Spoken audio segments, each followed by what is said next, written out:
शहर के एसडीएम कार्यालय के सामने उस वक्त हल्ला मच गया जब कांग्रेसियों ने विधायक मुर्दाबाद के नारे लगाए और क्षेत्रीय एमएलए निर्मला सप्रे पर तमाम आरोप लगाते हुए एसडीएम विजय डहेरिया को ज्ञापन दिया। कांग्रेसियों ने मुख्यमंत्री कन्यादान योजना के पंजीयन को लेकर बीना विधायक पर नियम विरुद्ध कार्य करने का आरोप लगाया। वहीं कांग्रेस अध्यक्ष अनुराग सिंह ठाकुर के नेतृत्व में एसडीएम को सौंपे गए ज्ञापन में कहा गया कि योजना का पंजीयन जनपद या नगर पालिका कार्यालय में होना चाहिए, लेकिन विधायक इसे अपने निजी कार्यालय में करा रहे हैं। वहीं कांग्रेस ने तुलाई केंद्रों की अव्यवस्थाओं पर भी चिंता जताई। देखिए बीना से लक्ष्मण सिंह राजपूत की रिपोर्ट।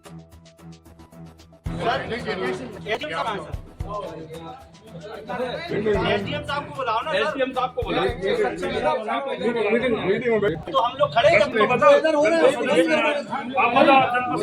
जनपद सदस्य हो, जनपद की राशि का उपयोग जनपद कार्यालय में होना चाहिए और नगर पालिका का नगर पालिका होना चाहिए।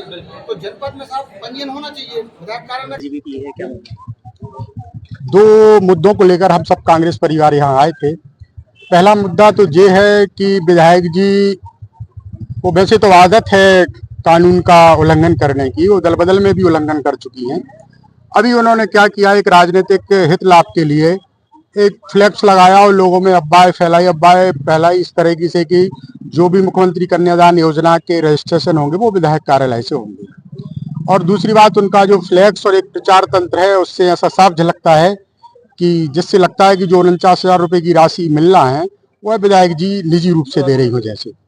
तो ये दोनों ही बातें मतलब जो स्थापित नियम है, कानून है, उसके विरोध में हैं। और बहुत से परिवार यहाँ के यहाँ आना भी नहीं चाहते, जो इनसे रुष्ट हैं, इन्हें पसंद नहीं करते और जाएं भी क्यों किसी के यहाँ व्यक्तिगत। सरकारी योजना है तो सरकारी ऑफिस में पूरी होना चाहिए। तो सब में एक आक्रोश था, सब लोगों की मांग थी कि ये गलत हो रहा है। तो कांग्रेस परिवार ने निर्णय लिया कि इसके विरुद्ध एसडीएम साहब को ज्ञापन दें। दूसरा हम लोगों का मुद्दा है, गाँव-गाँव में चर्चा है कि एक नया लगान शुरू हुआ है। तुलाई केंद्रों पर नया लगान, जो प्रतिनिधि हैं वो कह रहे हैं कि हम भी लेंगे पैसे, भाई तुलाई होगी तो हमारा भी बनता है कुछ लगान। जो 2% मंडी टैक्स होता है जैसा ना कि वो तो लेते हैं, मतलब एक प्रकार का शुल्क है, वो तो शासन के खाते में जाता है। तो एक नया लगान शुरू हुआ है। यहाँ तक कि जनचर्चा है कि पूरी सोसाइटियों के जो संचालक है उनकी मीटिंग बुलाई गई बाकायदा, और एक उस जनप्रतिनिधि के लोगों ने वहां जाके बात रखी कि हम 120 रुपये बोरे कम से कम लेंगे आपसे, आप कुछ भी करिए।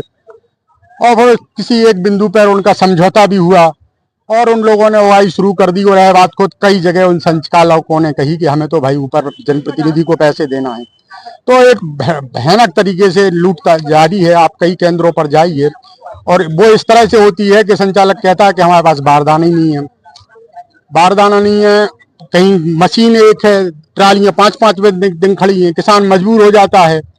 तो मजबूर होकर वो कुछ राशि दे देता है, लेकिन इनका तो नियम है कि पर्ची जो है, जो फीडिंग जब होगी या पर्ची तब मिलेगी जब पैसे मिल जाएंगे। तो ये सरासर बहुत एक प्रकार। विधायक मुर्दाबाद के नारे लगाए एसडीएम कार्यालय पर, क्या मामला है जो इस नारे लगाने पर? आज हम सब कांग्रेसी यहाँ पर इकट्ठे हुए थे क्योंकि बीना विधायक ने जिस प्रकार सरकारी योजनाओं को अपना निजी योजना के रूप में प्रचारित किया है, मुख्यमंत्री कन्यादान योजना जो कि नगर पालिका और जनपद पंचायत से संचालित होनी थी, वे बीना विधायक अपनी राजनीतिक रसूख के कारण अपने निजी कार्यालय से कर रही हैं।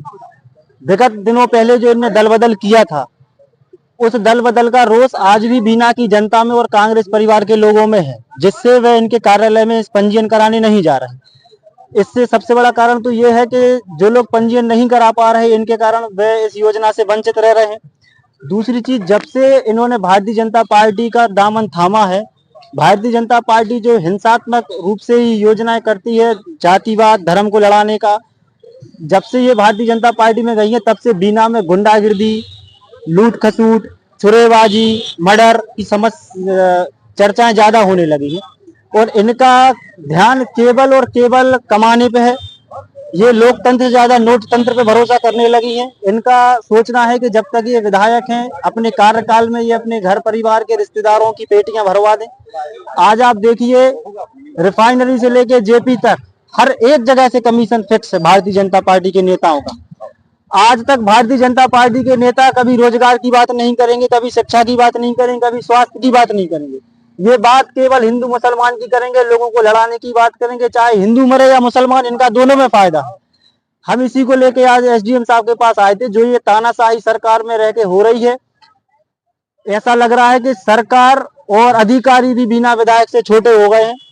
आज हम सबकी एसडीएम साहब से मांग थी कि कन्यादान योजना का पंजीयन कार्यक्रम सरकारी संस्थाओं से कराएं, जिससे बीना विधानसभा के क्षेत्र के लोग सभी उसकी योजनाओं का लाभ ले सकें। यदि इस प्रकार से अधिकारी और जनप्रतिनिधि अपनी मनमानी करेंगे, कहीं भी अपने हिसाब से ढोल नगाड़े बजाने शुरू कर देंगे, ये तो फिर कानून का भी उल्लंघन है और लगता है कि लोकतंत्र और संविधान सब खत्म ही हो गया है। और जैसा कि हमने देखा पिछले चुनाव में इन लोगों ने संविधान खत्म करने की बात भी की है, तो स्वाभाविक सी बात है कि इनका जो माइंडसेट है वो यही है कि अमीरों की सरकार रहे, जनप्रतिनिधियों की सरकार रहे। धन्यवाद। आपने जो मांगे रखी है, यदि नहीं मानी गई तो कांग्रेस का क्या एक्शन प्लान रहेगा अगर कार्यालय नहीं बदला गया, ऐसा कुछ हुआ तो? देखिए, हम लोगों का सीधा उद्देश्य रहता है कि जनता की मुद्दों की लड़ाई लड़ना। हम निरंतर जनता की मुद्दों की लड़ाई के लिए एसडीएम के यहाँ धरने प्रदर्शन करते हैं, चौक चौराहों पर प्रदर्शन करते हैं, परंतु बात यह है कि चोर चोर मौसेरे भाई, विधायक से लेके मंत्री से लेके मुख्यमंत्री सारे चोर इस देश में बैठे हैं। तो सीधा फिक्स का कमीशन है। आप सौरभ शर्मा वाला केस देख लीजिए, करोड़ों रुपए का घोटाला हुआ, जमानत मिल गई, जबकि जिन लोगों ने कभी चोरी नहीं की, जिन लोगों ने घर पे बैठे मुकदमे लग गए, कांग्रेसियों और आम जनता।